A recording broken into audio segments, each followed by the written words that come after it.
What's up, you guys? We're back with some more college football picks on Beat the Odds.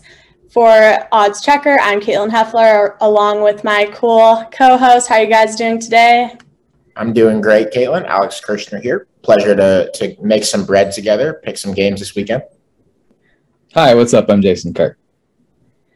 And before we get started, let's hit on last week's picks. How did you guys do last week? How are you feeling?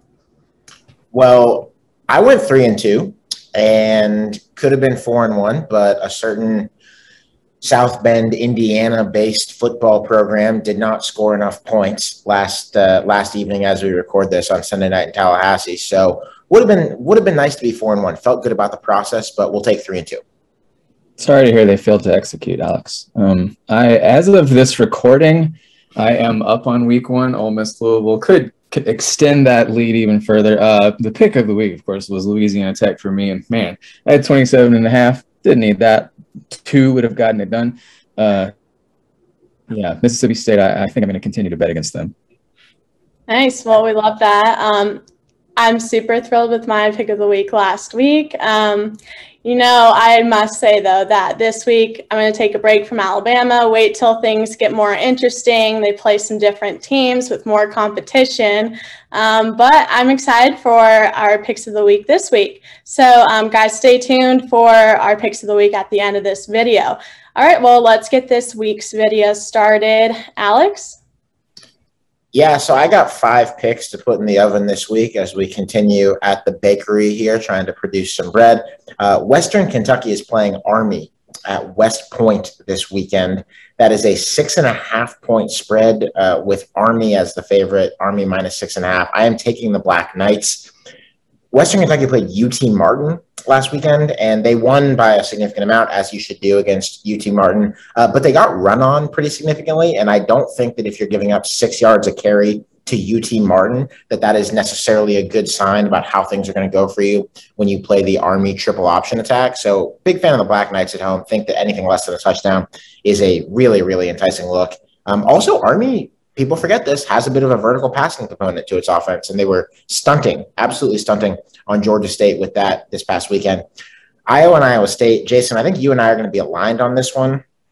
I like Iowa on the money line at whatever the best number you can find is. I think we both found plus 170. Iowa State's offense really could not move the ball against an FCS team, Northern Iowa, last week. As a general rule, if you cannot move the ball against a directional school in your state, then you play the school that is just the same name as the state. You're going to have a hard time running the ball against the school that is actually named for the state in which you're playing. I just think that's a lesson that we all kind of have to keep in mind. And I have a lot of fears for what's going to happen to Brock Purdy and Iowa State in this game. There's some Murphy's Law considerations there, and that just Iowa State is not usually allowed to have nice things. And I think that Iowa's going to win this game. I think Iowa State could have a perfectly strong year, but is going to be very, very sad on Saturday. I have Pitt minus 3 at Tennessee this weekend. Pitt is extremely limited in a lot of different ways. Pat Narduzzi is not especially good at all aspects of being a head football coach, but one thing he is really, really good at is confusing, drawing things up to really mess with the heads of bad quarterbacks playing in bad offenses. If you happen to look at Tennessee, a team that I bet on last week, by the way, against Bowling Green, you will see that is a bad quarterback in a bad offense. I think that he is in for a world of hurt, as is the rest of the Tennessee Volunteer football program next weekend. Anything inside a field goal, such as minus 3, feels just fine for me. Air Force and Navy, troops on troops. I have Air Force minus 6.5 in this game. Jason, we've talked a little bit before about how when Navy does not have a Keenan Reynolds or a Malcolm Perry or a generational quarterback like that, they have been for the last 5 or 6 years pretty stale. Navy was plus 3 against Marshall last week and wound up losing by 42. So kind of your version of Louisiana Tech. That was the easiest cover I think that I will have all season. And I think that Navy is going to have a very hard time getting it together against Air Force, even at home. And I think I'll kick it to you because I got one more, but that's my pick of the week. Very good. Yeah, I am Iowa. Oh, sorry. Oh, you're sorry good. to cut you off. No, you're good. Go ahead. Iowa, I got plus 3.5 in Ames. Coming into the season, I expected Iowa to be the slightly better team on the year. And then week one, that might be leaning a little bit harder on that than before. Iowa crushed a probably decent Indiana. And yeah, Iowa State, like I said, nearly lost to an FCS team. So on paper, I would say Iowa is just clearly the better team and should be favored, but rivalry game, early season rivalry game, a particularly wacky El Assico rivalry game. And, it's sure Iowa State could win. But Iowa plus 3.5 on paper, it is a good pick. I also hit the money line plus 170.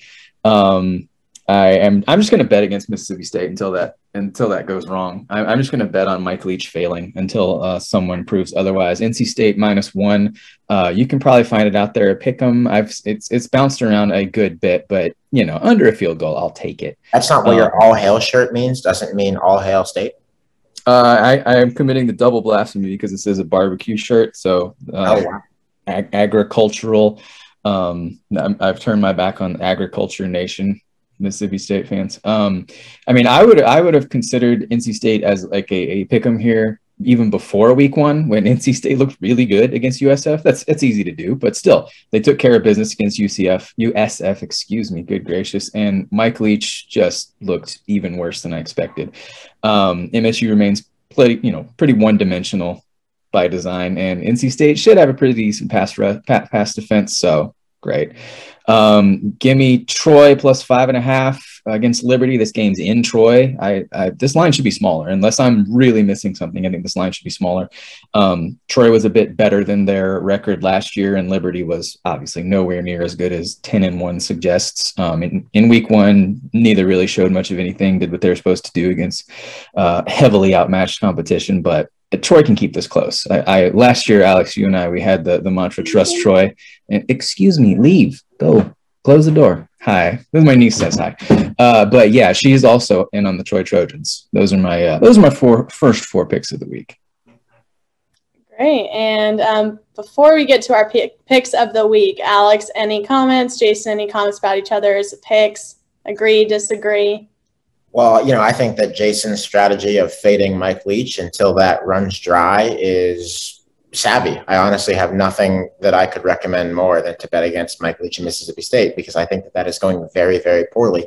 Maybe, just a thought, Mississippi State should not have fired a better offensive mind in Joe Moorhead to hire Mike Leach. But at least Mike Leach is a great ambassador for the program and an all-around swell guy. So that's just fine. Yeah, and Alex, I admire your commitment to thinking a lot about the flexible and option offense, which will be key to my personal pick of the week. Wow. Should we get to it? All right, yeah, let's get down to it. Okay, well, I'll start things off. I've got Oregon plays Ohio State this weekend, or I've got Oregon plus 14. I think it'll be a close game, but I think Ohio State will win, not by 14 points, but maybe by 10. That is a bold pick, but I respect the bold. Fortune favors the bold, even though I'm not as bold as you to trust Oregon in that game. On my part, I am taking Buffalo plus 14 points at Nebraska.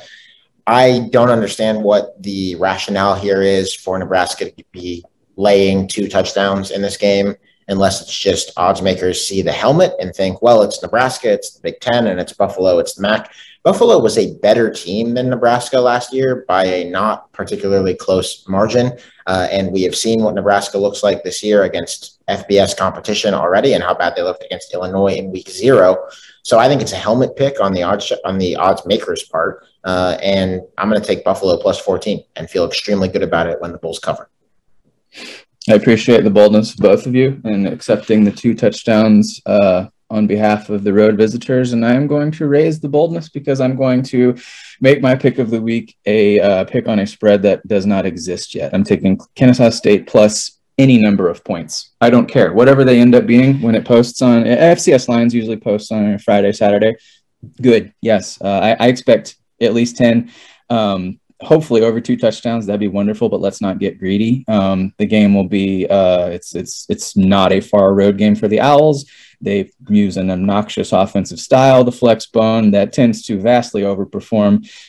From an underdog standpoint, they're fairly competent. Georgia Tech is not, as we saw in week 1. Georgia Tech is just way worse. Terrible. Any of us thought it would be. They did miss 3 field goals, so they should have beaten NIU. But needing field goals to beat NIU means you are bad. Right. And so, yeah, Kennesaw State plus whatever. I completely agree. Well, we are rolling with some bold picks this week, and we'll see how we'll be feeling, next Monday when we record this. But that's all for today. Happy betting. This is Beat the Odds on Odds Checker, and we'll catch you guys next week.